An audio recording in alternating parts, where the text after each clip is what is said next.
tudo bem com você? Eu sou a Maitê Campos, seja bem-vindo ao nosso canal. Você, aposentado ou pensionista do INSS, precisa estar bem informado sobre tudo o que acontece em relação aos seus benefícios. Por esse motivo, nosso canal está aqui, para trazer sempre notícias atualizadas e gratuitas para você. No vídeo de hoje, trouxemos uma série de informações que você não pode perder. Acompanhe esse vídeo até o final e fique por dentro das mudanças no INSS. Mas antes de começar, não se esqueça de se inscrever em nosso canal e ativar o sininho das notificações. Somente assim, você receberá informações gratuitas e atualizadas.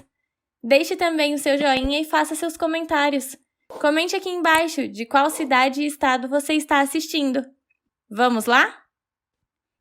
INSS pagará para menores sob guarda uma pensão. Supremo estendeu o benefício que só era concedido a quem é adotado ou tutelado. Por 6 votos a 5, os ministros do STF, Supremo Tribunal Federal, decidiram estender o direito da pensão por morte a menores sob guarda. O advogado Anderson D. Tomasi Ribeiro, diretor da atuação judicial do IBDP, Instituto Brasileiro do Direito Previdenciário, explica que, em 1997, uma lei sancionada pelo então presidente Fernando Henrique Cardoso, do PSDB, retirou os menores sob guarda da condição de possíveis beneficiários da pensão por morte em caso de falecimento da pessoa responsável. Com isso, o benefício só poderia ser pago a crianças e adolescentes que fossem adotados ou que estivessem sob a tutela do segurado morto. Não havia motivo nenhum para essa diferenciação. A própria Constituição fala sobre o melhor interesse da criança e do adolescente. Não pode haver distinção. Criança é criança, independente do vínculo. Foi um avanço bem importante nesse voto, diz o advogado. Ribeiro acrescenta que, no caso da tutela, os pais biológicos perdem o poder familiar. Já a guarda é menos radical. O pai ou a mãe que não possui a guarda do filho não necessariamente perdeu o poder familiar. Eles continuam sendo responsáveis pela criança ou adolescente em todos os aspectos jurídicos, explica ele. Apesar do julgamento já ter sido finalizado, Ribeiro explica que o Supremo ainda terá que decidir como fica a situação das crianças e adolescentes que perderam os guardiões depois da entrada em vigor da reforma da Previdência, em 13 de novembro de 2019. Isso porque a Emenda Constitucional 103, que oficializa a reforma, classifica que equiparam-se a filhos, para fins de recebimento de pensão por morte, exclusivamente o enteado e o menor tutelado, desde que comprovada a dependência econômica. Ou seja, os ministros terão de especificar se a decisão também altera o texto da emenda ou apenas o da Lei de 1997. O INSS e a Advocacia Geral da União foram procurados para comentar sobre a decisão do Supremo, mas ainda não se manifestaram. Mudanças na pensão por morte. O que foi julgado? O STF decidiu que os menores sob guarda também devem ser beneficiários da pensão por morte. Esse grupo havia perdido a proteção legal após a lei aprovada em 1997 no governo de Fernando Henrique Cardoso. Entenda a decisão. A Lei 9.528 de 1997 modificou a Lei Geral sobre os benefícios da Previdência e passou a considerar que somente os enteados e menores tutelados equiparavam-se aos filhos como beneficiários na condição de dependentes do segurado morto. Ou seja, por não serem equiparados aos filhos, as crianças e adolescentes sob guarda não tinham direito à pensão em caso de morte do guardião.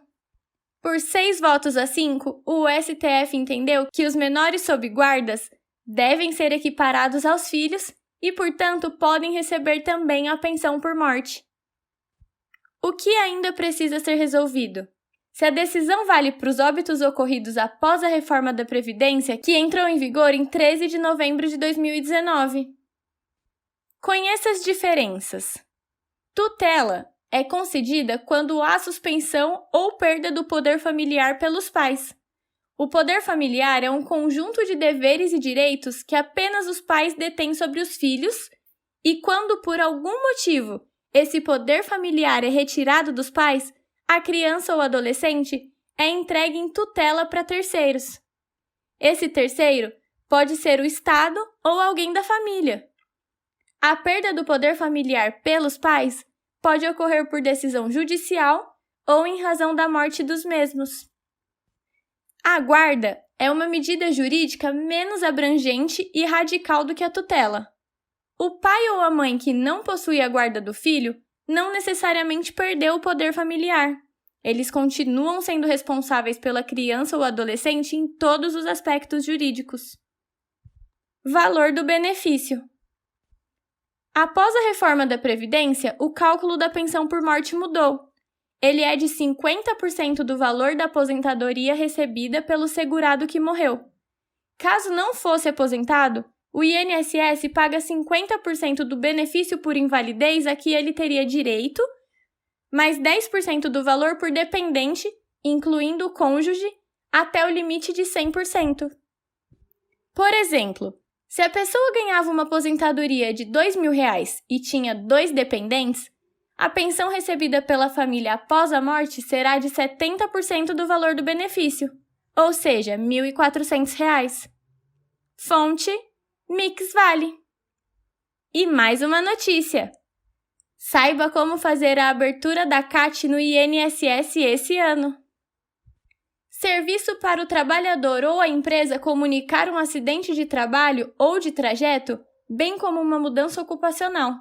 O documento pode ser usado em outros órgãos além do INSS. Esse pedido é realizado totalmente pela internet. Você não precisa ir até o INSS, a não ser quando for chamado para alguma comprovação. Atenção! A empresa onde o empregado acidentado trabalha é obrigada a informar o acidente até o dia útil seguinte. Caso o acidente resulte em morte, a comunicação precisa ser imediata.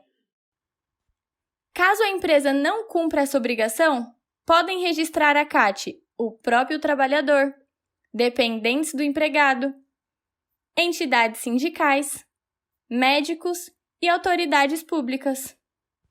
Preencher e enviar o formulário de comunicação do acidente de trabalho. Acesse o formulário, escolha o tipo de CAT, informe os dados necessários para concluir o pedido. Documentação em comum para todos os casos.